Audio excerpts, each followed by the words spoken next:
Hello friends, स्वागत है आपका आईसीएस सेट एग्जाम में। तो जैसे आप लोगों को पता है कि बिहार शिक्षक भर्ती एग्ज़ाम जो है वो मार्च में 15-16 एग्जाम 15 और 16 को है। उसको मद्देनजर रखते हुए हमारे चैनल पे बहुत सारे सेट कराए जा रहे हैं।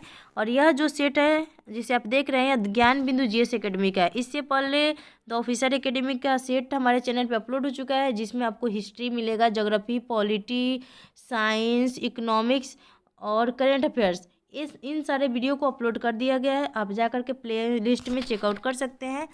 और जो अभी हम करा रहे हैं ज्ञान बिंदु जेएस एकेडमी का सेट, इसमें इससे भी संबंधित आपको 2 वीडियो अपलोड हो चुका है, तो उसे भी जा कर के चैनल पे देख सकते हैं।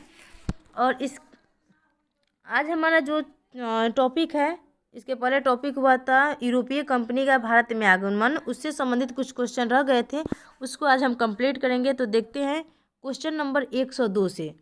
ठीक है, तो क्वेश्चन नंबर 102 में है कि कौन इंग्लैंड के सम्राट जेम्स प्रथम का राजदूत बनकर 1615 ईस्वी में मुगल बादशाह जहांगीर के दरबार में अजमेर पहुंचा था।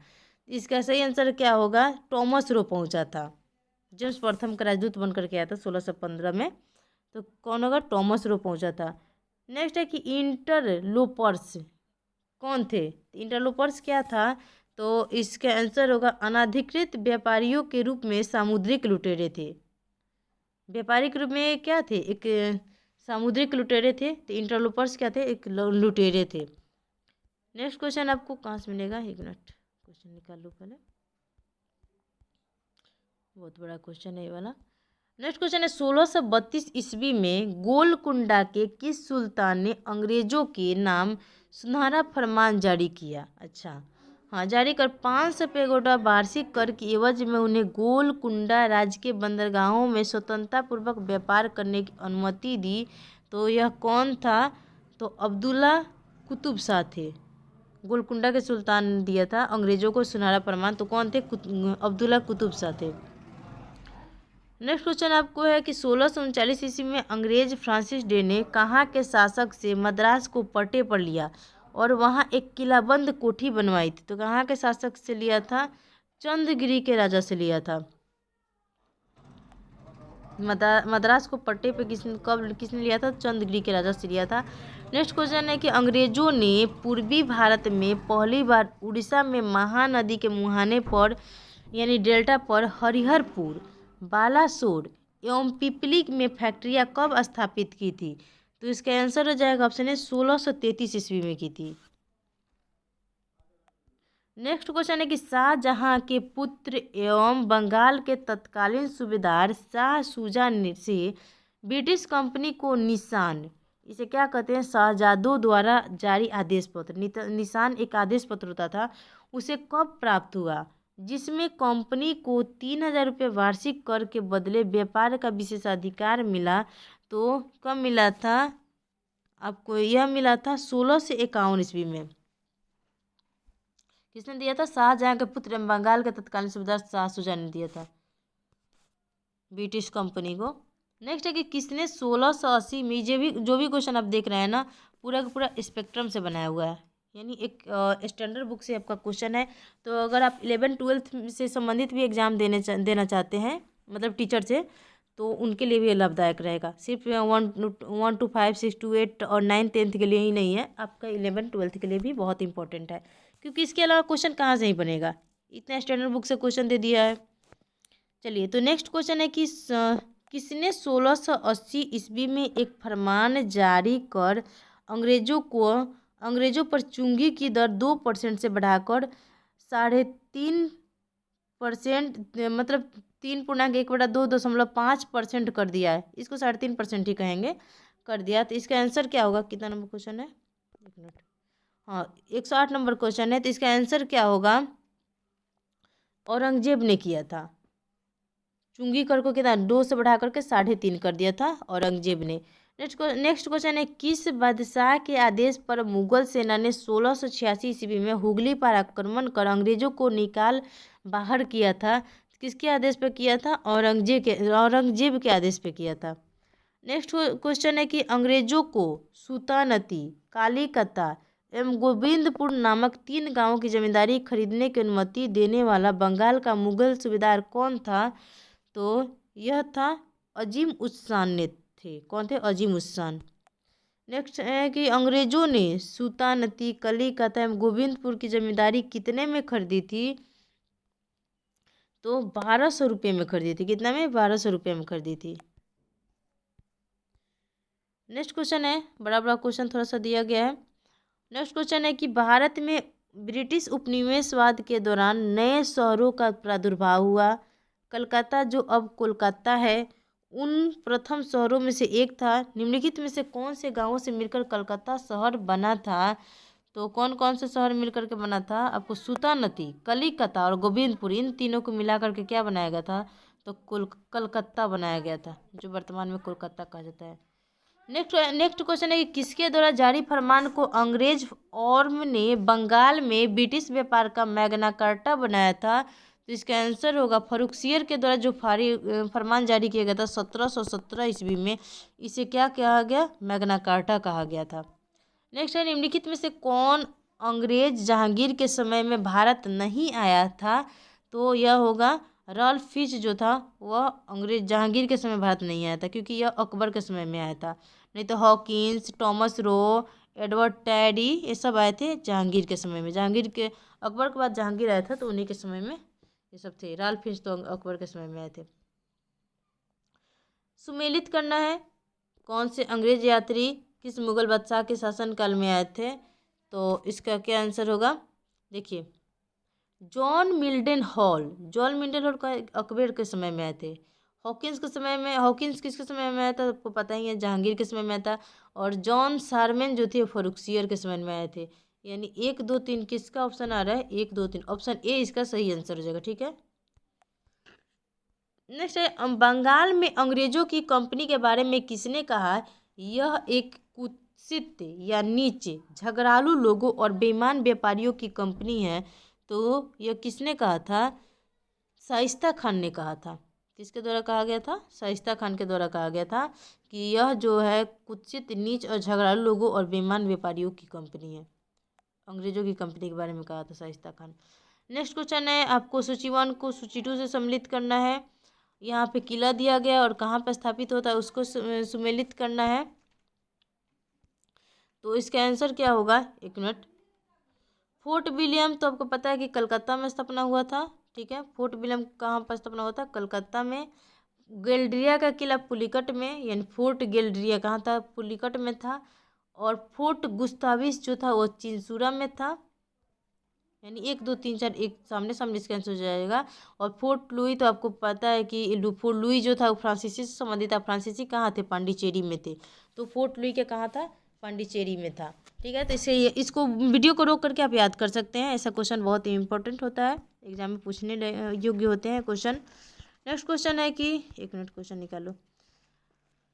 फ्रांसीसियों को चंदनगर की बस्ती किसने भेंट की थी? तो इसका आंसर हो जाएगा शाइस्ता खान ने। चंदनगर की बस्ती किसने दी थी फ्रांसीसी को? तो शाइस्ता खान ने दी थी। मुगल बादशाह ने किसे नवाब की पदवी प्रदान की थी? डुप्ले को। मुगल बादशाह ने नवाब की पदवी किसे दी थी? तो डुप्ले को दी थी। डुप्ले के संबंध में क्या सही है? तो इसका आंसर हो जाएगा, 1 मिनट पढ़ लेते हैं पहले। वह पहला व्यक्ति था जिसने भारत में यूरोपीय साम्राज्य यानी उपनिवेश की नींव रखी थी। तो यह सही है। नेक्स्ट है कि उसने पहली बार यूरोपीय सेना का भारतीय राज दरबार में भारतीय खर्च पर नियुक्त किया गया था। तो यह भी सही है। नेक्स्ट है कि उसने पहली बार वे हथकंडे प्रयोग किए जो भारत को जीतने के लिए अंग्रेजों के मार्गदर्शक बने। यानी तीनों इसका सही हो जाएगा। ठीक है, किसके बारे में? डुप्ले के बारे में दिया गया है। तो डुप्ले का तीनों जो राजनीति था, तीनों के तीनों सही था, सही होगा। नेक्स्ट है कि फ्रांसीसियों के पतन का कारण क्या था? फ्रांसीसियों के पतन का कारण क्या था? तो इसमें क्या है? अंग्रेजों की नौसैनिक श्रेष्ठता थी, यह सही है। एवं भारत के बाहर अंग्रेजों से व्यापारिक प्रतिद्वंदिता, ये तो बहुत ही सही है, क्योंकि नौसैनिक अंग्रेज जो थे नौसैनिक में श्रेष्ठ थे। और अंग्रेज जो थे भारत के बाहर अंग्रेज से व्यापारिक प्रतिद्वंदिता हो गई थी फ्रांसीसियों की। और नेक्स्ट है कि फ्रांसीसी सरकार के समर्थन का अभाव था। हाँ, क्योंकि अंग्रेज जो थे ज़्यादा शक्तिशाली हो गए थे, जो शक्तिशाली समय होता था उनको समर्थन ज़्यादा मिलता था, तो फ्रांसीसियों को सरकार का समर्थन कम था। और जो ब्रिटिश ईस्ट इंडिया कंपनी थी उनको सरकार का समर्थन अच्छा तरीके से मिला था। फ्रांसीसी कंपनी का दुर्बल संगठन था। तो इसका तीनों आंसर क्या हो जाएगा, सही हो जाएगा। कौन सा युद्ध यूरोपीय आंग्ल फ्रांसीसी युद्ध का विस्तार नहीं था? तो इसका आंसर हो जाएगा द्वितीय कर्नाटक युद्ध तो है वो आंग्ल फ्रांसीसी युद्ध के विस्तार का नहीं था, तो ये प्रथम और तृतीय था। प्रथम कर्नाटक युद्ध की समाप्ति किस संधि के तहत हुई थी? तो ये तो बहुत फेमस संधि है, ए ला सापेल की संधि, इसके तहत समाप्ति हुई थी। गोडेहू की संधि या पांडिचेरी की संधि से कौन सा युद्ध समाप्त हुआ था? तो इसका सही आंसर हो जाएगा द्वितीय कर्नाटक युद्ध। अब प्रथम कर्नाटक युद्ध किससे हुआ था? प्रथम कर्नाटक युद्ध के ए ला सापेल से, और तीसरा कर्नाटक युद्ध पेरिस की संधि से समाप्त हुआ था, जिसे सप्तवर्षीय युद्ध भी कहते हैं तीसरे कर्नाटक युद्ध को। वांडीवास के युद्ध में अंग्रेजों का नेतृत्व किसने किया था? तो सर आयर क्यूट ने किया था अंग्रेजों का नेतृत्व। ठीक है, नेक्स्ट है कि कर्नाटक का तृतीय युद्ध किस संधि के फलस्वरूप समाप्त हुआ था? तो इसका आंसर हो जाएगा पेरिस की संधि के तहत समाप्त हुआ था। इतिहासकार मैकाले के अनुसार वह पहला व्यक्ति कौन था जिसने पहली बार अनुभव किया कि मुगल साम्राज्य के खंडहरों पर एक यूरोपीय साम्राज्य बनाया जा सकता है? तो किसने कहा था? डुप्ले ने कहा था। नेक्स्ट क्वेश्चन है 17वीं सदी के दौरान दक्षिण भारत में यूरोपीय व्यापारिक कंपनियों की सफलता के लिए निम्नलिखित में से कौन सा कारण थे? तो इसका आंसर क्या होगा? इसका आंसर हो जाएगा ये, एक मिनट पढ़ लेती हूँ पहले। इसका आंसर होगा पहले कि दक्षिण में मुगल उतनी तादाद में नहीं थे जितने कि उत्तर में थे। यह तो सही है, उत्तर में ही ज़्यादा उनका वर्चस्व था, दक्षिण में नहीं थे इतना। अब विजयनगर राज्य 16वीं सदी के अंत में उखाड़ फेंका गया, 16वीं सदी में। ठीक है, दक्षिण में अनेक छोटे छोटे और कमजोर राज्य थे। ये तीनों कारण सही हो जाएगा। किसका? भारत में यूरोपीय व्यापारिक कंपनी की सफलता में ये तीनों कारण क्या थे? इंपॉर्टेंट थे, जिसके कारण तो इसका तीनों आंसर हो जाएगा 1 2 3, ऑप्शन ए सही आंसर हो जाएगा। पांडिचेरी के संस्थापक कौन थे? पांडिचेरी के संस्थापक फ्रांसिस मार्टिन थे, ऑप्शन ए इसका सही आंसर हो जाएगा। अंबुर का युद्ध कब लड़ा गया था? अंबुर का युद्ध कब लड़ा गया था? 1749 में लड़ा गया था। नेक्स्ट क्वेश्चन है कि सूची 1 को सूची 2 से सम्मिलित कीजिए तथा दिए गए कूट की सहायता से सही उत्तर का पहचान करिए। ठीक है, तो दिया गया है प्रथम कर्नाटक युद्ध और संधि दिया है। तो आपको पता ही है कि प्रथम कर्नाटक युद्ध की समाप्ति थी एला सापेल की संधि के तहत हुई थी, और दूसरा कर्नाटक युद्ध, एक मिनट,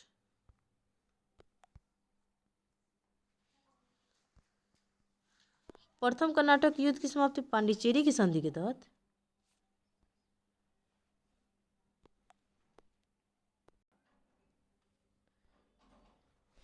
इसमें क्या है ना कि आपको ऑप्शन में जो आंसर दिया है ना वो गलत दे दिया है, क्योंकि प्रथम कर्नाटक युद्ध की समाप्ति आपको एला सापेल के संधि के तहत, दूसरा कर्नाटक युद्ध पांडिचेरी की संधि के तहत हुआ था, पांडिचेरी की संधि के तहत, और वांडीवास का युद्ध जो था पेरिस की संधि के तहत, और बक्सर के युद्ध इलाहाबाद की संधि के तहत समाप्त हुआ था। तो इस ऑप्शन में ना कहीं भी उस तरह से नहीं दिया है। अगर ये यहाँ पे सुधार कर दिया जाता है, 1 और 2 कर दिया जाता है ना, तो ये वाला आपको ऑप्शन ए सही हो जाएगा। लेकिन ऐसे ऑप्शन में थोड़ा सा मिस्टेक कर गया है, इसमें ऑप्शन सही नहीं दिया है।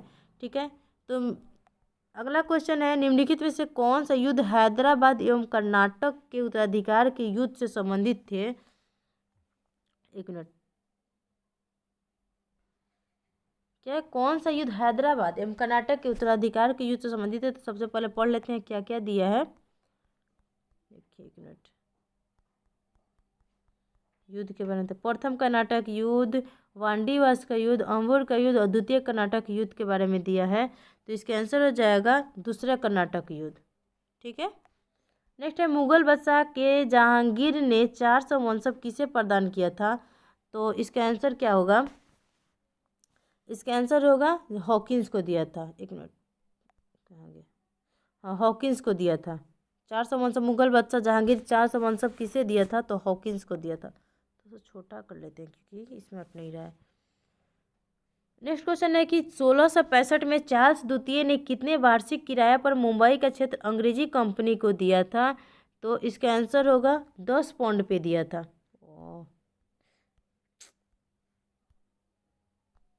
कितना पे दिया था? 10 पाउंड पे दिया था। चार्ल्स द्वितीय को वार्षिक किराए पर मुंबई क्षेत्र पे दिया था। चार्ल्स द्वितीय ने कितना पे 10 पाउंड पे दिया था। मुंबई के संस्थापक कौन था, तो आपको पता होगा, ये बहुत फेमस क्वेश्चन है, गेराल्ड ऑन्गियर थे। नेक्स्ट है कि विचार कीजिए, अब क्या विचार करना है, पढ़ लेते हैं कि डेनिस ने 1620 में ट्रैंकोबार, जिसे वर्तमान में तमिलनाडु कहते हैं, तथा 1676 में संगमपुर, जो कि बंगाल में, अपनी फैक्ट्री स्थापित की। और दूसरा है कि नीदरलैंड या होलैंड के निवासी को डच कहा जाता था। तो इसका आंसर क्या होगा, इसका आंसर हो जाएगा 1 और 2 दोनों सही है। क्या था, डेनिस 1620 में ट्रैंकोबार और 1676 में सिंगापुर में अपनी फैक्ट्री स्थापित की थी, सही है। और नीदरलैंड तथा होलैंड के निवासी जो थे उनको डच कहा जाता था। ये दोनों के दोनों ऑप्शन सही हो जाएगा। नेक्स्ट है कि अधोलिखित कथनों में वास्को डी गामा के संबंध में कौन सा कथन सत्य नहीं है। तो यहाँ पे देखिए निगेटिव क्वेश्चन पूछते हैं कि सत्य नहीं है। तो 1 मिनट पढ़ लेते हैं पहले। ऑप्शन में क्या देखिए, उसने यूरोप से भारत को मसाला मार्ग के द्वारा जोड़ा था, यह तो सही है वास्को डी गामा का। नेक्स्ट है कि उसके जहाज़ों के जत्थे में हेक्टर नामक जहाज़ शामिल था, यही आपको गलत क्वेश्चन लग जा रहा है कि गलत है। नेक्स्ट है कि अब्दुल मजीद की पद निर्देशन प्राप्त हुआ था, अब्दुल मजीद की पद निर्देशन किसे प्राप्त हुआ था, उसको अब्दुल मजीद किया था। हाँ, वास्को डी गामा को अब्दुल मजीद ने पद निर्देशन दिया था, ये भी सही है। और वास्को डी गामा की कब्र कोचीन में स्थित है, ये भी सही है। मात्र इसका गलत क्या हो जाएगा कि उन्होंने हेक्टर नामक जहाज से आया था, जबकि ये गलत है, कैप्टन हॉकिंस आया था हेक्टर नामक जहाज से। अधोलिखित कौन सुमेलित नहीं है, इसमें भी सुमेलित करना है, ज़्यादा क्वेश्चन आपको सुमेलित से ही है। तो देखिए, कर्नाटक का युद्ध 1746 से 48 में हुआ था, यह तो सही है, प्रथम वाला सही हो जाएगा। नेक्स्ट है कि कर्नाटक का दूसरा युद्ध 49 से 54 में हुआ था, यह भी सही है। लेकिन पेरिस की संधि 1763 में यह नहीं हुआ था, तो यह गलत है। पेरिस की संधि 1763 में ही होता। पांडिचेरी की संधि आपको 1755 हुआ था, तो यह सही है। यानी इसका सही आंसर हो जाएगा ऑप्शन सी।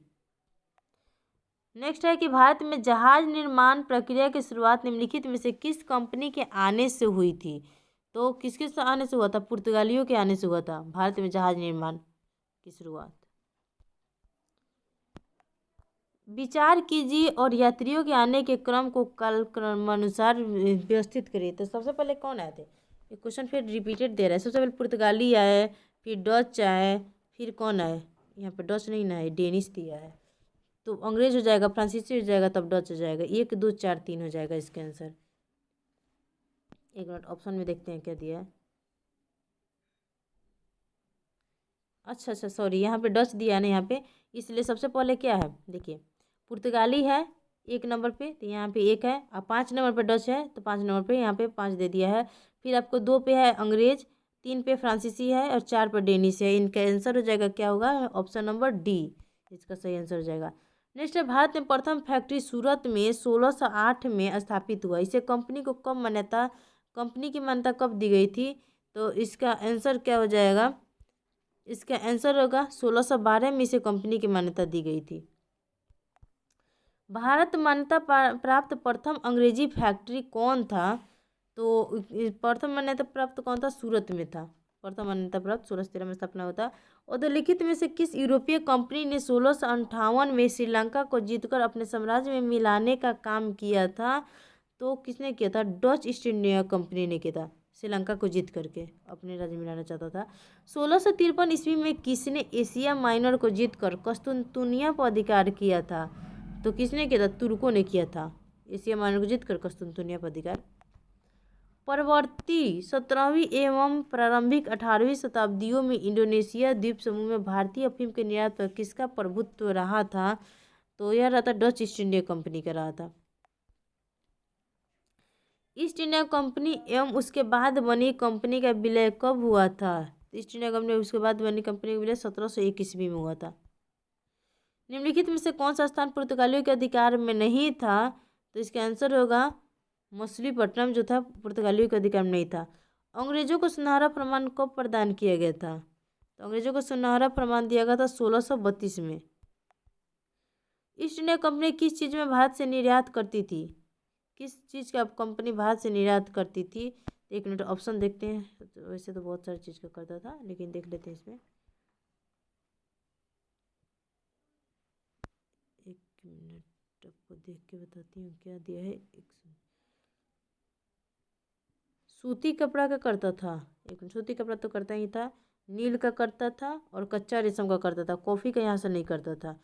सूती कपड़ा, नील और कच्चा रेशम का यहाँ पे निर्यात करता था। 1, 2, 3 इसका सही आंसर हो जाएगा। पुर्तगालियों ने क्रमशः गोवा जीता और हरमुज खो दिया, इसका क्या आंसर होगा?